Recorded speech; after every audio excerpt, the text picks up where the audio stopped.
Hi, welcome back to the series of videos on Ind AS, that is Ind AS with Accountsman. So in the previous session we had started with government grants. We had two sessions.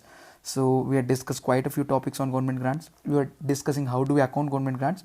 I had basically categorized it to asset, expense, income, liability and capital. With regard to asset, again we have monetary, non-monetary and depreciable, non-depreciable. We had finished depreciable asset may monetary, non-monetary. Non-depreciable assets may monetary, non-monetary. So we are going to start with our point 2 for the day, that is expense or income may any government grant. So government grant received with regard to expense or government grant received in the nature of income, and then we'll go to liability and finally capital, and then if we discuss refund we'll be done. So by today we'll be finishing the government grant discussion. So let's start with point number 2, that is government grant relating to expense. Government grant on expense. Yep. Point number 2, government grant on expense. Maybe like government will tell me you start a production unit and you employ 100 people, I will give you 50% waiver on your electricity bill.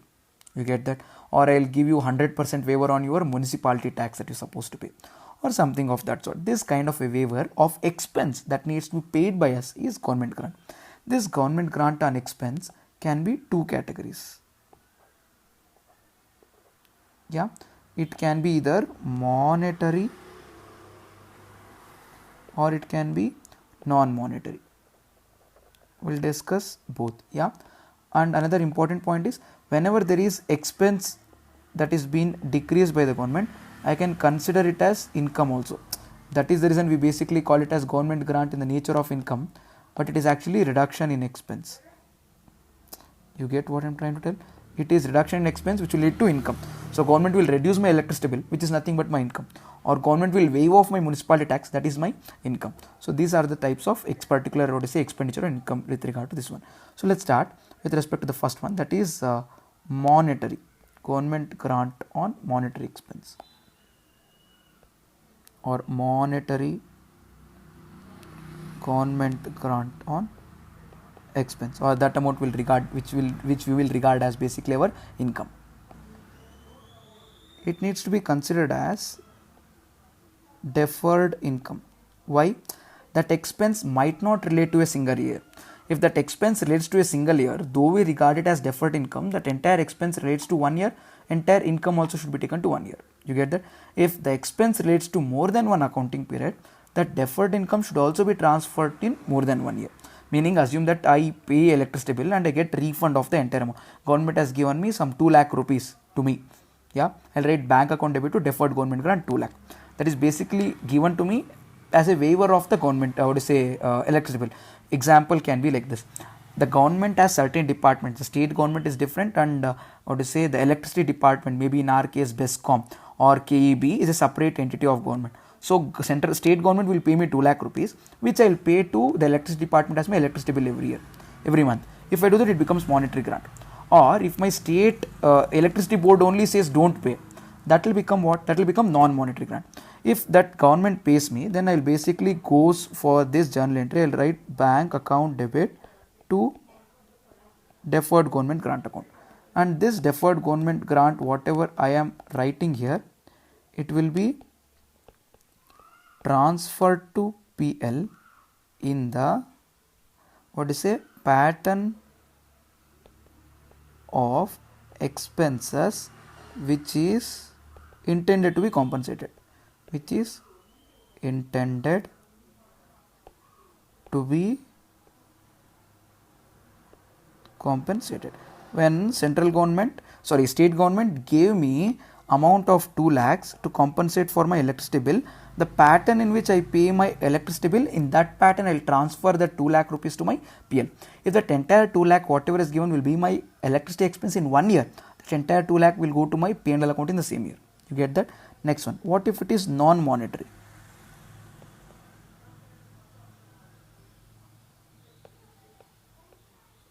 Means what? Here the state government has spoken to electricity department, and the electricity department will not serve me a bill only. You get that? When that happens, what will happen? My expense is zero. I'll record my expense as zero. Or assume the state government has given notice to electricity board, asked me to waive off 80% of my bill. So assume that my monthly bill is 50,000. 80% of it, 40,000 is waived off. I've been served a bill for 10,000. I'll write the bill for that 10,000 rupees. So what I'll do is I will reduce my expense. That's it. But the benefit that I'm taking is for 50,000. The payment that I'm making is 10,000. So 40,000 is benefit taken. I need to disclose it to my stakeholders that I've got benefit of this particular part. So disclosure can be made with regard to such benefit. You get that? Whenever it is non-monetary, you have to do disclosure. Now you would say, sir, I will not do it that way. I will write my electricity expense. I will not write 10,000, 10,000. You are saying that I am telling you write 10,000 here. You write to bank 10,000 and then disclose remaining 40. I am telling disclose 40. You might say that no sir, I will write my electricity expense debit 50 and I'll write to bank, I'm paying 10, I'll write remaining as deferred government grant 40. You might say that you might do this, but when you write this as deferred government grant 40, this has to be transferred to P&L in the pattern of this thing only. When you write it in that pattern, net effect will become the same. When the net effect becomes the same, it is as good as like disclosing it. So you can either do this. If you want to do this, no one's stopping you. You can do this also or do this also. Both are okay. So basically it will lead to reduction of expense. So is this setting off allowed? Yes, allowed. When we discussed initially also, I had told setting off is usually not allowed unless a standard specifically allows us. That standard that specifically allows, I had mentioned it to you then also, DTA, DTL allowed. Similarly, government grant on expense, if it is received as income, you can either reduce it from the expense or you can write it on the credit side of the PL account. Both are basically allowed. So by this guys, we are done with monetary as well as non-monetary on expense. If I go back to my prime chart, I am done with monetary expense or income, non-monetary expense or income. So I am totally done with expense or income. So the current matter of discussion will be with regard to liability. Now you might be wondering, sir, how can there be liability in a government grant? Yes, it can be with regard to loan. Now you might be hearing quite a lot of these terms, no, saying that waiving off of the farmer's loan, yeah, something in the same lines. Yeah, they might waive off certain corporates loan also.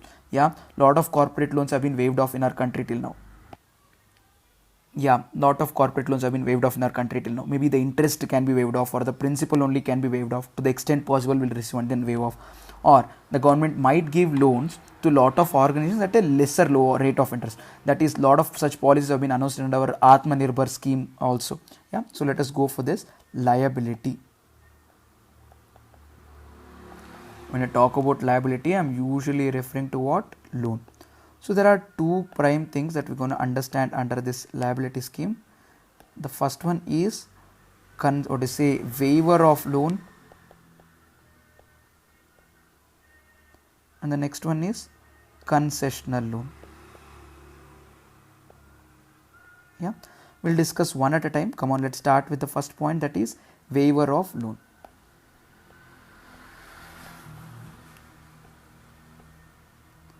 Waiver of loan as government grant. Assume that I had borrowed certain money from certain bank. When I had borrowed certain money from certain bank, I was supposed to pay that money back to that PSU, public sector undertaking or public sector bank. Then the government told, no, it's okay, you're going through a tough time, I'll waive off that loan to you. You get that? You can continue your business. When such a thing is done, my liability is decreased. What you need to remember here? Liability is decreased. When the liability is, that obligation is being decreased, that will become my income. Income. So such income will be recognized as government grant. You get that? Now the point is, how do we recognize this income? Should I recognize this income one shot or should I recognize this income over a period of time? All these things. Yeah, we need to remember our earlier discussion that I told. See, whenever the assistance or the help is given by the government, it will be based on the compliance and condition. The compliances can be past or can be future.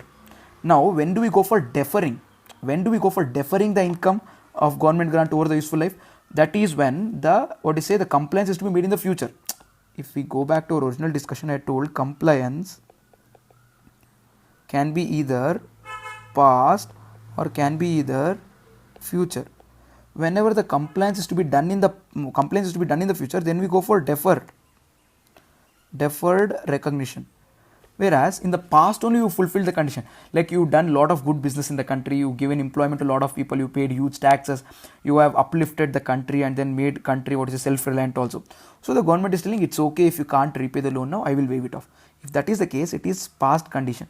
Then we go for immediate recognition. Why? There is no new condition to be fulfilled. Conditions have been already fulfilled. Then we go for immediate recognition.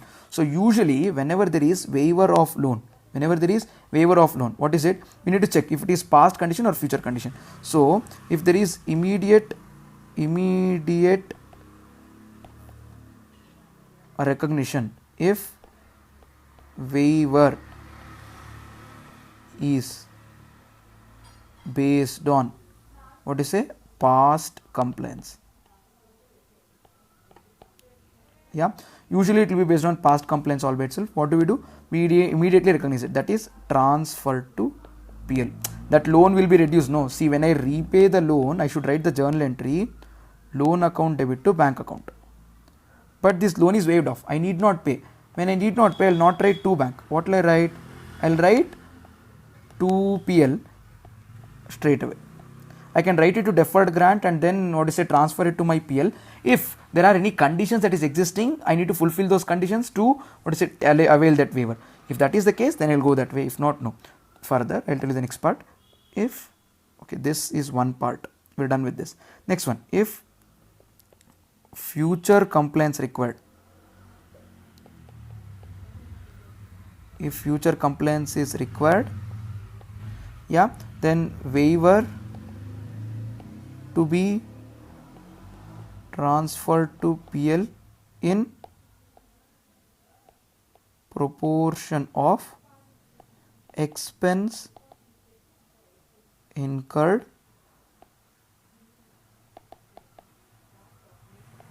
to fulfill such conditions. This is nothing new. I have been telling this all this while. If there is any expenditure to be incurred to fulfill such conditions, the pattern in which such expenditure will be incurred, in that pattern I will basically transfer this expense to PL. Always remember, there are only two things, guys. Number one, if it is regarding depreciation, that the government grant will be transferred to PL in the pattern of such depreciation. Second one, if there is any conditions to be fulfilled to basically get that grant, then that deferred government grant will be transferred to PL in the pattern of such expenditure to be incurred. Next one, if such conditions have been already fulfilled, then we'll go for immediate recognition. Only 3 points. You get that? Come on. So let us go to the next one. Now we're done with waiver of the loan. We'll discuss the concessional loan now. Come on. Concessional loan. Our point of discussion now is concessional loan. What do you mean by concessional loan? Concessional loan goes like this. Now the prevailing market rate is 12%. Like if I go to one public sector bank and then borrow loan, it is 12%. Now because of the economy is low and the money crunch is there in the organization, government wants the money to come into the organizations for them to use it for production, create employment, manufacture goods and then pick back the economy. So what will they do? Government wants to push people to take loans. So government will tell, okay, prevailing market rate is 12%, I will give it to you at 10%. So government will give loan at a lesser rate. You get that? When the government gives the loan at a lesser rate, there is government grant which is hidden. The government grant is hidden here. It is not available to us on the face. So we need to first identify the government grant, measure it in terms of monetary terms, then recognize it. Can I call this government assistance in other form? No. This is government grant all by itself. Why? There is resource there. You get that? See, if I usually take loan from public sector bank, I need to pay interest at 12% every month. Whereas if I take the loan from the government, I need to pay 10%. So the 2%, what is my decreased outflow, is actually my inflow. It is my income. How do we recognize it? There are 4 terms here. One is market rate. Other one is concessional rate. In our example, market rate is 12%, concessional rate is 10%. Done. Then we have repayment. That is to be done. In both the cases, we need to do repayment. When I say repayment, I talk about principal plus interest. Here also principal plus interest. If I usually take loan from a PSB, public sector bank, I need to pay at 12% interest and then principal needs to be repaid. If I take from the government is giving me a concessional rate of 10%, that is lesser interest rate. All I need to do is, I need to pick this repayment to be done at the concessional rate. That is, if I have taken the loan of 100 lakhs principal plus 10% on this 100 lakhs. You get that? This needs to be discounted at the market rate. You get that? Usually it is at the market rate. the difference between these two, or to say, if you take the, what to say, the present value of cash flows, okay, future cash flows, okay, let present value of repayment of principal and interest under, what to say, okay, I'll write it differently. Repayment of, no, that is not profit and loss, that is principal and interest.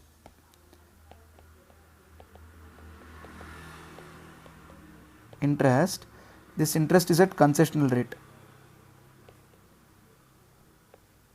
This is there, no, needs to be discounted at market rate. Yeah, now assume that I have taken that loan of some 100 lakhs, 10% in the sense, what they say, certain lakhs I need to pay as loan every year, 10 lakhs loan, interest repayment. So I'll write year 1 10, year 2 10, year 3 10, year 4 10, year 5 10, year 6 10, I'll write. And at the end of that specific term, maybe 7th year, I need to pay the 10 lakh rupees interest also, 100 lakh rupees principal also. I'll write all that. That I'll discount it under 12%. 1 divided by 1.12, 1 divided by 1.12 whole square, 1 divided by 1.12 whole cube. I'll discount it at that value. So when I discount this entirely, what I'll arrive at by doing this is called my fair value of the money borrowed. What will this be? This will be fair value of loan.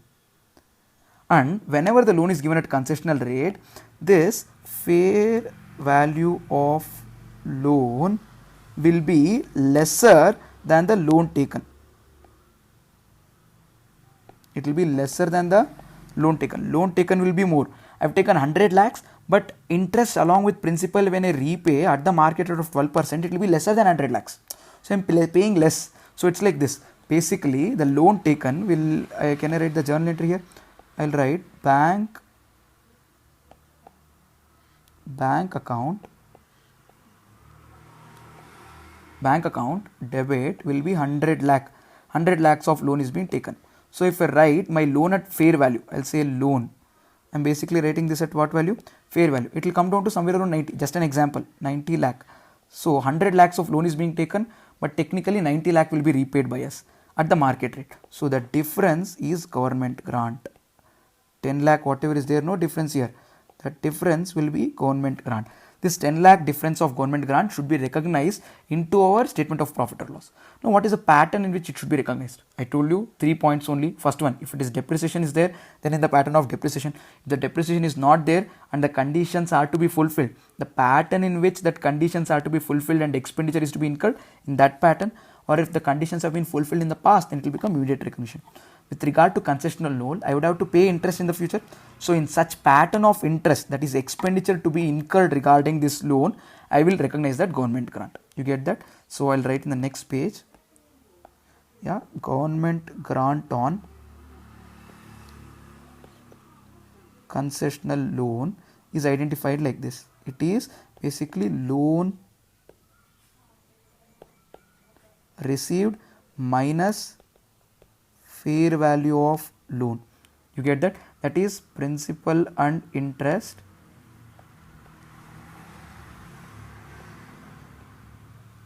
discounted at market rate. If I do this, what I get is my government grant. Yeah, how do we recognize this government grant? Transfer to PL. Yeah, we basically treating this as deferred income. It is deferred income. How do we transfer it to PL? Over the loan term, because the benefit of the term is used, the benefit of that loan is taken throughout the term, no, over the loan term in the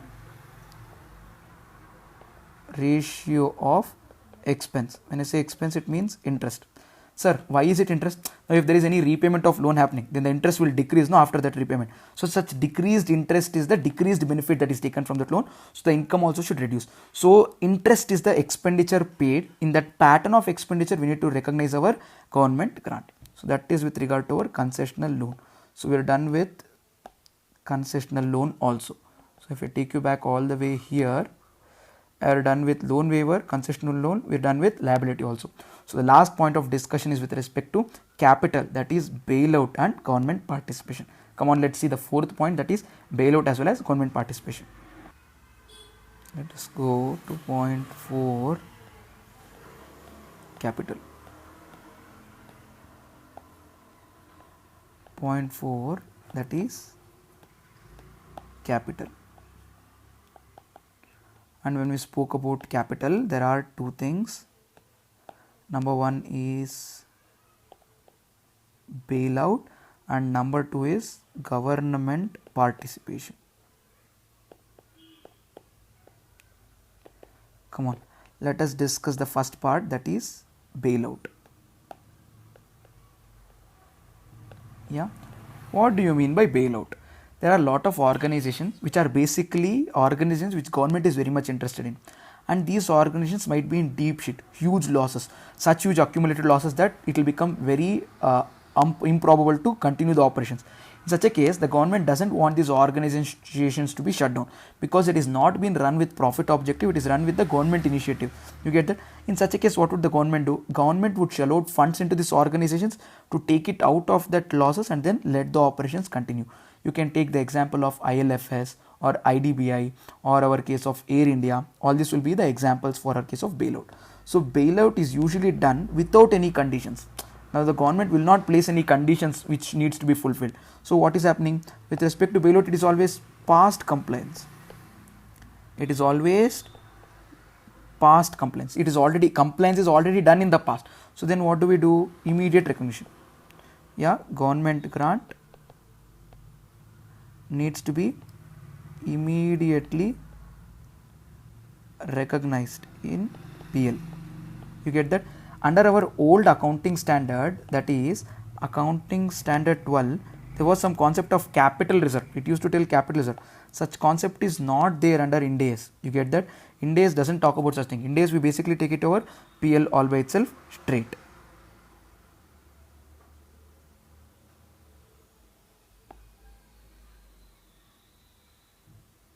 Yeah, going ahead, the next thing that we have is with regard to government participation.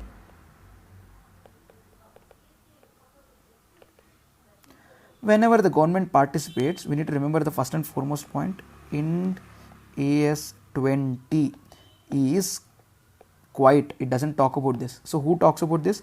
Guidance note given in this regard talks about this. You get that? So guidance note, what does it say? It says something very much similar to what the standard would have told. When the government participates and government gives capital, according to our accounting standard 12, again it would have been the same. Accounting standard 12 would have told transfer it to capital reserve, but there is no such provision in our Ind AS. Ind AS says, is there any conditions that needs to be fulfilled? If the conditions are to be fulfilled in the past and it's already fulfilled, so we need to see if there is any conditions. Check. Okay, check conditions, does it exist? Is there any conditions that is exist? Answer can be 2. Yes, no. If there are no conditions, then what will it become? It will become PL, immediate recognition.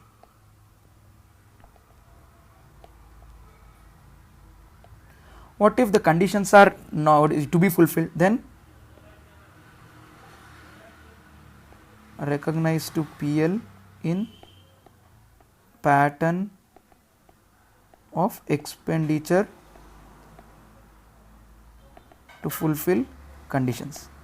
Yeah, the videos on accounting standard Ind AS 20 has gone to 3, but always remember this basic point. You need to check whether the compliance is past or future. If it is past, immediate recognition. If the compliance is to be done in future, then we have an option of deferred recognition. This deferred recognition, you would have to check if there is any depreciable asset there, then in that pattern of depreciation we record that deferred income. If there is no depreciable asset, then what do we do? That will be complied in the pattern of the expenditure to be incurred to comply with the conditions. Now you might say, sir, what if the conditions are already fulfilled? Then it covers the first consideration. No, compliance is done in the past only. Then we'll go for immediate recognition of the entire amount of grant, no deferment, straight away transfer to PL all by itself. So by this we are done with bailout as well as government participation regarding capital. So if I can take you back all the way here, yeah, we're done with bailout, we're done with government participation, we're done with capital. So we're done with the entire thing here. And one foremost thing that you need to remember is there is something which is called as extraordinary item. and capital reserve, which was spoken to by which one? Which was spoken to by accounting standard 12. Yeah, this is not there under Ind AS. Ind AS में no extraordinary item. There is no concept of extraordinary item, and there is no concept of capital reserve also. Yeah, very important points to remember. Now let us go to the last case as to conditions have been firstly fulfilled, and later if you fail to fulfill the conditions, then how do we go for such specific treatment? So last point of discussion, come on, let us go. What if conditions are failed to be fulfilled after recognition? You recognize this as income. Yeah, after that you fail to fulfill the conditions. Then what do you do? Simple. Government says, boss, you didn't fulfill my conditions, refund. Government had told, if we can employ 100 people, I'll give you a government grant of so much. Government gave grant, you recognized it. Later you employed only 80. So now government says, boss, you didn't employ 100. You need to return my money. So you need to refund. So whenever you go for refund, how do you gonna treat this? So basically there are two things possible. One, on recognition, amount was transferred to PL. Okay. Previously, grant was transferred to PL. Yeah. Previously, deferred grant is still maintained. Okay. Previously, deferred grant is maintained. And whatever you have done previously, you will reverse it. Yeah. Reverse the earlier treatment. What is this reverse the earlier treatment? Previously, assume that you have written that whatever the money that was received, you have written bank account debit to PL. Then what will you do? Now you will write P&L account debit and you will return it to the government bank. Or previously you had written bank account debit to government grant. You had reduced the government grant. So you would basically return it to deferred government grant. Now you basically debit it. You will write, okay, I'll write deferred government grant account. You will write deferred government grant account debit. So to the extent it is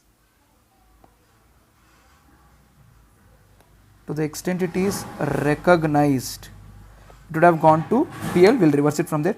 To the extent it is deferred, we'll do it from there. Here comes the total government grant that is supposed to be returned to the government. So this is the accounting entry that we do with regard to this. And whenever the refund is to be made under accounting standard 12, accounting standard 12 told this as extraordinary item. Yeah, Ind AS 7 also I told you there is no concept of extraordinary item under Ind AS. So accounting standard 12 used to call it as extraordinary item. It was supposed to be disclosed in cash flow statement under accounting standard 3 also as an extraordinary item. Whereas when we come to Ind AS 20, it is what you say, it is change in accounting estimate. It is change in accounting estimate. Whenever there is change in accounting estimate, how do we account it? Yeah, prospective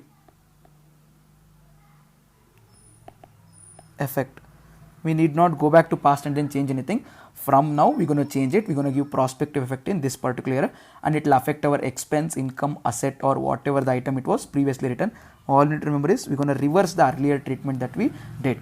And other than this, one more important point with regard to Ind AS 20 is we need to disclose the other government assistance that is received. I basically told it to you here in the very first very first discussion. I told you, if you remember. Yeah, if it is other government assistance, we basically do disclosure.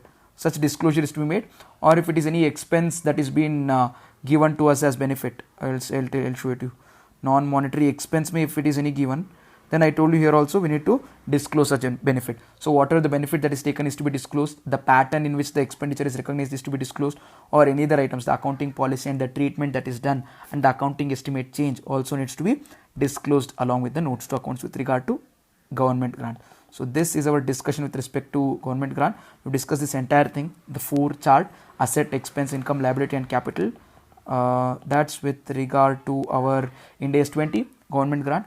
I hope you understood, and see you all in the next video with the next standard. Till then, stay in the game.